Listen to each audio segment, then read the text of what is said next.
کہ شرمگاہ کو حرام سے بچانا ہے. یہ جو انسان بدکاری اور بے حیائی کی طرف جاتا ہے نا، یہ فوراً نہیں چلا جاتا.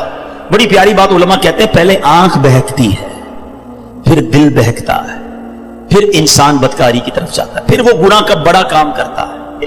کہ تنہائی کے گناہ سے بچنا یہ بڑی کمال کی بات ہے، اور یہ بڑے کہتے ہیں اللہ والوں کا طریقہ ہے. اللہ نصیب کر دے کہ جب گناہ کا موقع ہے، کوئی نہیں دیکھ رہا، اس وقت اے کاش دل پر یہ خیال جاں گزی ہو جائے کہ رب دیکھ رہا ہے. ایک بار حضرت ابراہیم بن ادم رحمت اللہ تعالی کی بارگاہ میں ایک شخص آیا، آ کر کہتا ہے حضور میں گناہ سے نہیں بچ پاتا. پلیز ذرا غور سے سنیے گا، بہت خوبصورت کیور اور پریکاشن ہے گناہوں سے بچنے کے حوالے سے اس واقعے میں. کہتا ہے حضور میں بچنا چاہتا ہوں، گناہ ہو ہی جاتا ہے. ہو سکتا ہے میرے بھائی یا نوجوان بھی ایسے ہوں کہ جو چاہتے ہیں گناہ نہ کریں مگر گناہ ہو جاتا ہے.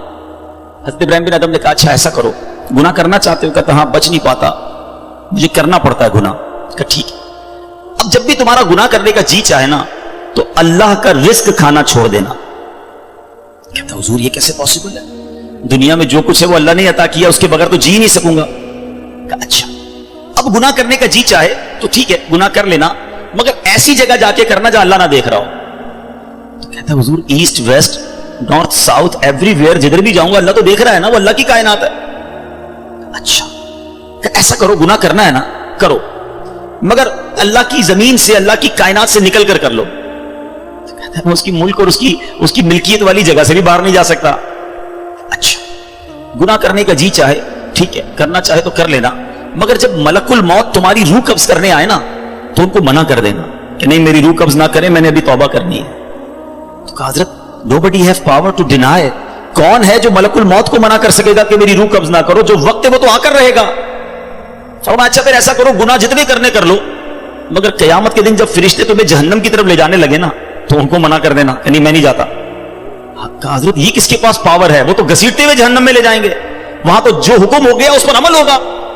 اب حضرت ابراہیم بن ادم نے پہلے کہتے ہیں نا مقدمہ، ایک آپ کہتے ہیں نا پہلے جزیات جمع کیے، باقاعدہ اس کا مائنڈ سیٹ بنایا، اب اسے خوبصورت سمری بیان کی. فرماتے بیٹا ایک بات سنو، تم اللہ کا رزق کھانا چھوڑ نہیں سکتے، اللہ کے ملک سے باہر جا نہیں سکتے، مرنے سے پہلے ملک الموت آئے تو ان کو منع نہیں کر سکتے، جہنم کے فرشتے تمہیں عذاب کے لیے لے جائیں تو ان کو بھی روک نہیں سکتے. جب یہ سارے کام نہیں کر سکتے تو پھر ایک کام کر لو، گناہ کرنا ہی چھوڑ دو. پھر وہ بندہ زارو کتار رونے لگا اور کہتا ہے حضرت میں وعدہ کرتا ہوں آج کے بعد گناہ نہیں کروں گا. اے میرے بھائیوں میرے نوجوانوں، میں بہت اچھی طرح جانتا ہوں، میں آپ کی لائف گزار چکا ہوں، میں بھی اسٹوڈنٹ رہا ہوں. یہ لائف بڑی ڈیفیکلٹ ہے، شیطان اس میں بڑا حملہ کرتا ہے، نفس بڑا حملہ کرتا ہے، گناہوں کی طرف بہت کھینچتا ہے. مگر یہ ولیوں کا شیوا ہے کہ وہ جوانی میں عبادت کرے. اللہ کو بڑا پسند ہے وہ نوجوان. اللہ فرشتوں پر فخر فرماتا ہے کہ دیکھو میرا بندہ جوان ہے اور میری عبادت کر رہا ہے. مگر آج جوان کہتا ہے جوانی تو دیوانی ہے، مزے کرنے کے دن ہے. مولوی صاحب بوڑھا ہونے کے بعد میں اللہ اللہ ہی کروں گا، 40-50 سال کے بعد میں مسجد میں بھی چلا جاؤں گا، میں داڑھی بھی رکھ لوں گا، ابھی تو انجوائے کرنے دو. چلو آج آپ اور میں ایک ڈسکس کر لیتے ہیں. if you want to enjoy in this life، آپ چاہتے ہیں کہ ابھی مزے کرنے دیں، بعد میں میں نے توبہ کر لینی ہے، تو ایک چھوٹی سی ڈیبیٹ آپس میں کر لیتے ہیں. چلیں جناب، آپ میں سے کون ہے اتنے بڑے ہال میں جس کے پاس یہ گارنٹی ہے کہ وہ 50 سال کا ہونے تک زندہ رہے گا؟ anybody has guarantee? nobody has guarantee. 50 سال زندگی مجھے ملے گی، کوئی ہے؟ نہیں ہے. چلیں ایسا کوئی بھائی بیٹھا ہو جو بتائے جو 1 سال میں زندہ رہوں گا؟ nobody has guarantee for live for 1 year. چلو 1 ہفتہ زندہ رہنے کی گارنٹی ہے، کل صبح تک زندہ رہنے کی گارنٹی ہے. سمجھدار لوگ ہیں، میری بات آپ فالو کر رہے ہیں. اٹ مینز آگاہ اپنی موت سے کوئی بشر نہیں، سامان 100 برس کا ہے، پل کی خبر نہیں. آپ کہتے ہیں میں بوڑھا ہو کے توبہ کر لوں گا. ارے آج دنیا سے میں جا سکتا ہوں اور آج چلا گیا تو اللہ کو کیا جواب دوں گا؟ حرام کرتے ہوئے، شراب پیتے ہوئے، بدکاریاں کرتے ہوئے، گرل فرینڈ اور بوائے فرینڈ بنا کر حرام باتیں کرتے ہوئے کدھر جاؤ گے؟ قبر میں کیا جواب دو گے؟ دیکھیں یہ دنیا تھوڑی ہے، میں نے آپ کو جنت کا ریوارڈ بتایا ہے، وہاں نہ ختم ہونے والی نعمتیں ہیں. دنیا کی ایکسپائری ڈیٹ ہے، we have to go from this world. ہم سب نے دنیا سے جانا ہے، مگر جنت میں جو چلا گیا اسے موت نہیں آنی ہے. ہم فیہا خالدون، قرآن کا وعدہ ہے کہ ہمیشہ ہمیشہ جنت میں رہیں گے. تو کیوں نہ میں اس ریوارڈ کی تیاری کروں؟ یہاں نفس کہے گا تھوڑی دوستی کر لے، نفس کہے گا تھوڑی بری چیزیں دیکھ لے، انٹرنیٹ پر نئی فلم آئی ہے، فلاں جگہ کانسرٹ ہو رہا ہے، ارے سارے دوست نشہ کر رہے ہیں، تو بھی تھوڑے سے سپ لگا لے. آج اپنے آپ کو روکنا ہے، مجھے دنیا کی گندی شراب نہیں پینی، مجھے جنت کی پاکیزہ شراب پینی ہے. مجھے دنیا کی بے حیائی نہیں کرنی، گندی عورتوں اور لڑکیوں کی طرف نہیں جانا ہے. میری بہنیں اگر سن رہی ہیں وہ نیت کریں کہ ہم پردہ کریں گے، ہم بوائے فرینڈ کی طرف نہیں جائیں گے.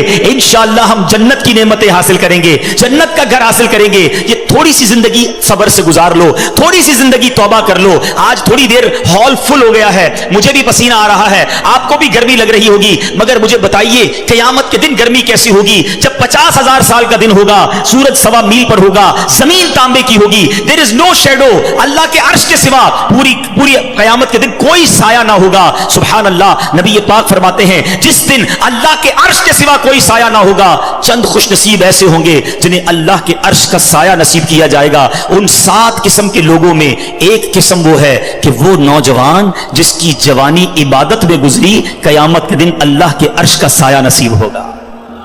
پلیز اپنی جوانی کو بچا لو. ایک بزرگ تھے، 100 سال عمر ہو گئی، ان کی آنکھیں بھی صحیح، ان کے دانت بھی صحیح، ان کی سماعت بھی صحیح، ایوری تھنگ پرفیکٹ، جوان. لوگوں نے کہا حضور 100 سال میں تو بندہ بستر سے لگ جاتا ہے، your every part of the body is perfect, یہ کیسے پاسبل ہے؟ کمال کا جواب دیا. کہتے ہیں میں نے جوانی میں اپنے in part of the body کو اللہ کی نافرمانی میں صرف نہیں کیا، بڑھاپے میں اللہ تعالیٰ نے میرے نازا کو سلامت کر رکھا ہے. آپ اچھا بڑھاپا گزارنا چاہتے ہیں نا تو پاکیزہ جوانی گزاریے، خدا را اپنے آپ کو بچائیے. اپنی شرمگاہ کی حفاظت کیسے ہوگی؟ جب آپ حرام دیکھنا بند کریں گے. سرما لگاتے ہوں گے آپ، ٹھیک ہے، سرما لگاتے وقت ہاتھ کانپتا ہے کہ یار تھوڑا سا احتیاط سے لگانا ہے، کہیں آنکھ میں سلائی نہ لگ جائے. اتنی نازک ہے میری اور آپ کی آنکھیں. موٹر سائیکل پر تو جاتے ہیں، کبھی کبھی کچرا آنکھ میں آ جائے، لال ہو جاتی، سرخ ہو جاتی آنکھ. ٹرائی ٹو انڈرسٹینڈ، اتنی نازک آنکھیں ہیں، اور ان آنکھوں کو جو حرام سے فل کر رہا ہے، روزانہ انٹرنیٹ پر نہ جانے کیا کیا دیکھ رہا ہے.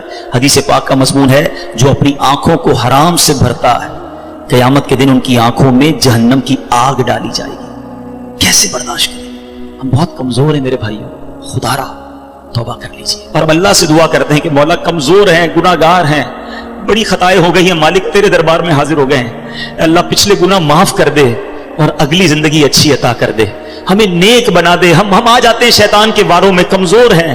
مالک تو طاقتور ہے، ہماری مدد کر، ہمیں حرام دیکھنے سے بچا، ہمیں حرام سننے سے بچا، ہمیں حرام بولنے سے بچا، ہمیں اپنی اعضاء کو حرام کاریوں سے بچانا نصیب فرما. اور جن خوش نصیبوں کو نبی پاک نے جنت کی گارنٹی دی ہے، اے اللہ ان خوش نصیبوں میں ہمیں بھی شامل فرما لے. یہ بدکاری کتنا برا گناہ ہے. یہ جو لوگ حرام کاری کی طرف جاتے ہیں تھوڑی سی انجوائمنٹ کے لیے، ایسے پروگرامز میں جانا جو آپ کا دل اس طرف لے جائیں حرام کاری کی طرف، ہمیں پہلے پریکاشن کرنی ہوگی کہ تاکہ ہم اس طرف نہ جائیں اور اپنے آپ کو بچا لیں. تو آج میرا میسج یہی ہے، آج میرا پیغام یہی ہے کہ خدا را اپنی زبان کی حفاظت کریں، اپنی آنکھوں کی حفاظت کریں، اپنی پاکیزگی کی حفاظت کریں، نہ جائیں حرام کاریوں کی طرف. اب اس میں بہت بڑا پرابلم پتہ ہے کیا ہے؟ یہ باتیں سن کر ہو سکتا ہے، I'm not sure کہ سب کا ذہن بن رہا ہو، مگر ایسے سعادت مند بھی ہوں گے جن کا یہ ذہن بن رہا ہوگا کہ یہ ٹھیک بات کر رہے ہیں، مجھے اکیلے قبر میں جانا ہے اور اپنی کرنی کا جواب اکیلے ہی دینا ہے. اب اگر مجھے اپنی قبر روشن کرنی ہے تو مجھے ان گناہوں سے بچنا ہوگا. یاد رکھو، جس طرح فیوچر برائٹ کے بارے میں سوچتے ہو نا کہ برائٹ فیوچر ہو جائے، کبھی برائٹ گریو کے بارے میں سوچا میری قبر بھی برائٹ ہو جائے؟ کیونکہ قبر 2 طرح کی ہوگی. There are only 2 types of graves. رسول اللہ صلی اللہ علیہ وسلم فرماتے قبر 2 طرح کی ہوتی ہے، حدیث پاک کا مضمون ہے، یا تو جنت کا باغ یا دوزخ کا گھڑا. Now it's up to you which type of grave you like to live. کتنے سال قیامت تک کے لیے اس قبر میں رہو گے اور کیسے رہو گے؟ جہنم کے گھڑے میں، سانپ اور بچھوؤں میں، یا جنت کے باغ میں؟ یہ آپ نے ڈیسائیڈ کرنا ہے. اب پرابلم کیا ہے کہ اس طرح کی سپیچز، اس طرح کے پروگرامز دل پر اثر کرتے ہیں، مگر جب یہاں سے فارغ ہوں گے تو وہی دوست ہیں، وہی گیدرنگ ہے. یار چھوڑو یار، مولوی صاحب تو ڈرانے والی باتیں کر رہے تھے، پھر چلتے انجوائے کرتے ہیں. اب بندہ کہ یار میں ذرا نماز پڑھنے جا رہا ہوں، ارے کیا مولوی ہو گیا ہے، بار بار نماز پڑھ رہا ہے. ایسے دوست جو ہے نا وہ ہمیں نیک نہیں بننے دیں گے.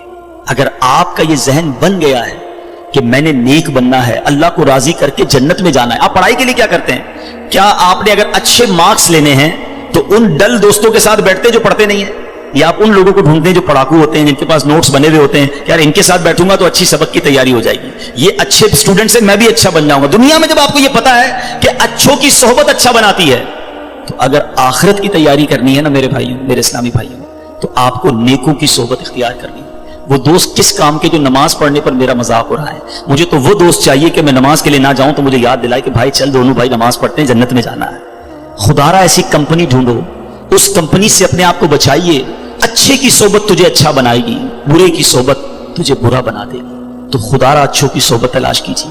آج کے دور میں بہت بڑی نعمت دعوت اسلامی کا ماحول ہے جو ہمیں ایسے دوست دیتا ہے جو ہمیں آخرت کی یاد دلاتے ہیں.